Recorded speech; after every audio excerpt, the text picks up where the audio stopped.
Here at the Stadium of Light, where Sunderland have recorded a 2-0 victory over Middlesbrough in the Championship. Joe Nicholson and James Copley here for the Sunderland Echo, and James, a pretty convincing win for Sunderland in the end, although there was a red card for Dale Fry early in the second half. Ross Stewart opened the scoring after the penalty was saved, and then Ahmad made it 2-0 in the second half. But overall, I thought Sunderland were pretty comfortable for most of the afternoon. Yeah, first win against Middlesbrough for Sunderland since 2012, that FA Cup replay game in which Sessegnon scored the winner at the Riverside Stadium. So it's been a while. I thought Sunderland were far better in the first half than Middlesbrough, to be honest. Could have scored, should have scored. Ahmad had a couple of chances.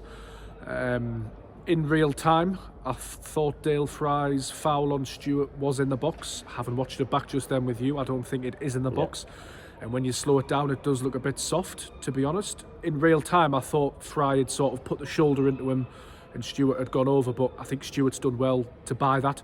Michael Carrick is not happy with the decisions. He thinks that's cost his side.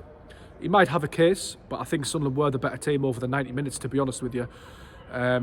He did also say that Stewart was entitled to go down. I think he is entitled to go down. He's a professional and he's got one out of the referee, but I don't think that should take anything away from Sunderland's performance, which I thought was good. Dan Neil in the middle, excellent. Sunderland coming back from some adversity with injuries as well. I'm sure we'll touch on that. But overall, a great day for Tony Mowbray and for Sunderland fans. 40,000 plus here, great atmosphere. 1 point off the playoffs, although a couple of teams have games in hand around us. It's been a good season. We're over the 40-point mark now. I think 41 points. Point off the playoffs as well. Yeah, one off the playoffs. So a great day for Sunderland fans, I think. Yeah, I think the frustrating thing for Michael Carrick was that although Sunderland had been the better team in the first half, you expected a reaction from Middlesbrough to have that man disadvantage 5 minutes into the second half and then go behind from the penalty. Yeah. That kind of really killed the game. Then Middlesbrough had a few half chances, but from there Sunderland were pretty comfortable and quite solid at the back. He also mentioned that he thought Middlesbrough maybe should have had a penalty in the second half with about 10 minutes to go. I think if you give that one, though, you probably have to give the one on Ballard at the other end, because the Tommy Smith, I think it was. Yeah, there was a little shout. And Carrick is spot on in what he said. These big games do hinge on moments like that. Fortunately, it's went in Sunderland's favour this time. Tony Mowbray mentioned that there's been a couple of decisions that have gone against Sunderland. Luke O'Nien last week, although I do think he should have been sent off.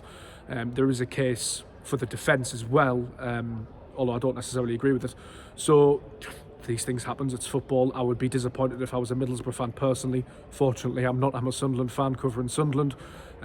So yeah, pretty pleased with that, to be honest. And I think as well, for me the key battle was down Sunderland's the side where Patrick Roberts was. I thought him and Ahmad linked up really well on that flank, and before the game we kind of highlighted Ryan Giles as a player that was a potential threat for Middlesbrough. He's got the most assists in the Championship from left back, but I thought that Roberts and Ahmad really got the better of that battle, and they were kind of doubling up on him. Roberts I thought was excellent. Ahmad as well, and you've mentioned Dan Neil. I thought attacking wise Sunderland were a real threat going forward and stopped Middlesbrough playing out from the back as well. There were a few chances in the first half where Middlesbrough were trying to play out from the back. Sunderland pressed them pretty well, and then they were making mistakes. The chance in the first half that Ahmad got when Stefan, the goalkeeper, gave it straight to him, should have scored there to make it 1-0, but I just thought Sunderland's attacking players were really on it today. Absolutely, and it's a tough task if you're that Middlesbrough left back to play up against Roberts and Ahmad, because Roberts and Ahmad come over and double up on you and they try and play around you, and then if Dan Neil decides to get involved, you've got three nice footballers there. Ross Stewart comes in and they're playing ticky-tack around you, and it's, to be honest, it's some of the best football I've seen Sunderland play.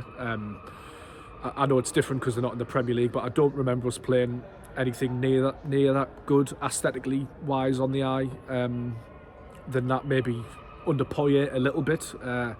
It's the best sort of team I've seen in a long time. But they are good to watch. I thought Dan Neil in the middle today was absolutely marvellous.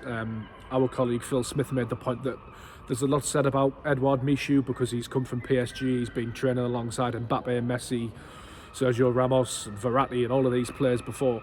But Dan Neil's performances this season have been exceptional.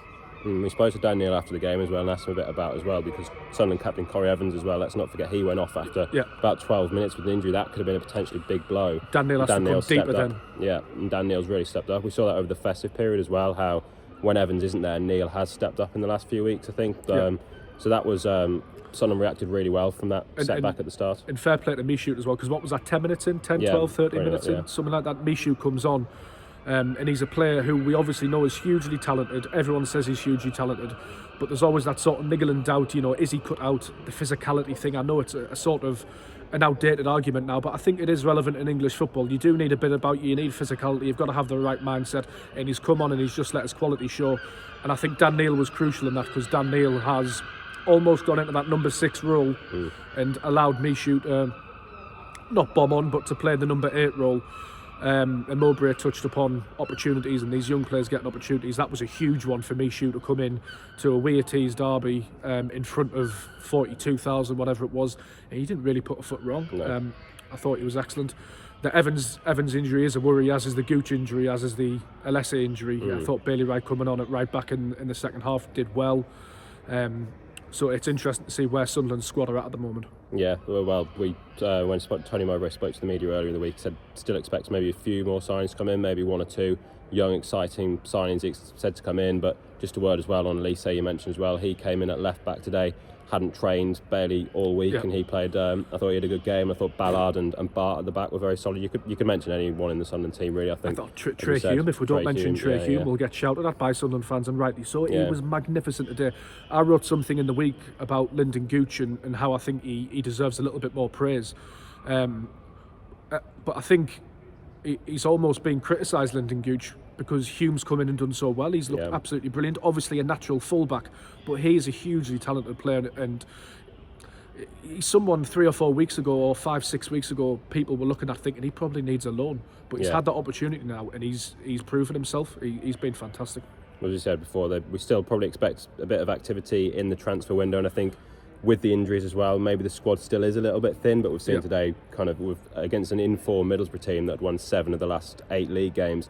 Sunderland have been the better side today, and it really gives kind of hope for the rest of the campaign. You've said 1 point off the playoffs now, so what do you think is possible in the second half of the season? It's so tough to say. It really is. You need a little bit of luck with these things. We will need a little bit of luck with injuries, but if everyone's fit and firing, and say we got Sims back, I still think we'd need Sims and another player, to be honest.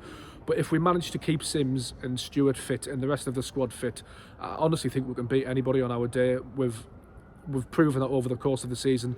Even the games in which we've lost, there always seems to be a mitigating circumstance. Tony Mowbray mentioned the Cardiff game. One, he admitted he got it wrong because he played too many of the kids in midfield, and they sort of walked through us. So that was a bit of a mitigating factor. There was the red card against Swansea. Down in Swansea, we were in the game in the second half despite going 2 goals down. The Sheffield, no strikers as well. No strikers as well. There's been that obviously massive controversy and issue. The Sheffield United game earlier in the season, Dan Neil gets sent off.